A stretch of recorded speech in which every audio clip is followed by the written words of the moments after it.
शहर के बाहरी इलाके में एक पुराना विशाल हवेली था जिसे लोग काल रात्रि के नाम से जानते थे। कहते हैं जो भी वहां गया वो कभी लौट कर नहीं आया। कई अफवाहें थीं। कोई कहता वहां आत्माएं रहती हैं तो कोई इसे महज अंधविश्वास मान।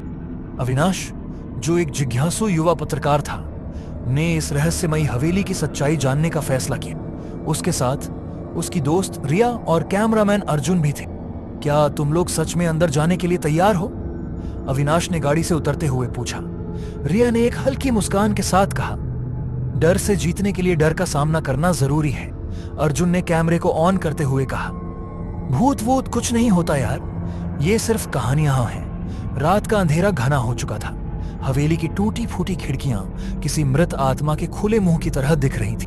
हवेली में घुसते ही उन्हें एक सड़ी गली बदबू महसूस हुई। अंदर का माहौल, दरवाजा खुद ब खुद चरमराते हुए बंद हो। रिया डर से चौंक गई। ये हवा का असर होगा ना? अविनाश ने हिम्मत दिखाते हुए कहा, चलो आगे बढ़ते हैं। जैसे ही उन्होंने पहले कमरे में कदम रखा, वहां की दीवारों पर अजीबोगरीब तस्वीरें थीं। उन तस्वीरों में खून से लथपथ चेहरे और गहरी काली आंखें थीं जो जैसे उन्हें घूर रही थीं। अर्जुन ने कैमरे की स्क्रीन पर नजर डाली और हड़बड़ा गया, अरे ये क्या, यहां तो कोई खड़ा है। कहां?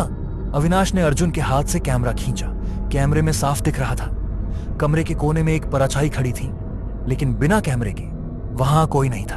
अचानक हवा तेज हो गई और चारों ओर फुसफुसाहट की आवाजें गूंजने लगी। तुम यहां नहीं आ सकते, भाग जाओ। रिया का चेहरा सफेद पड़ चुका था। उसने कांपती आवाज में कहा, अविनाश चलो यहां से निकलते हैं। लेकिन अविनाश को ऐसा लगा जैसे किसी ने उसके कंधे पर हाथ रखा हो। जब उसने मुड़कर देखा तो वहां कुछ नहीं था।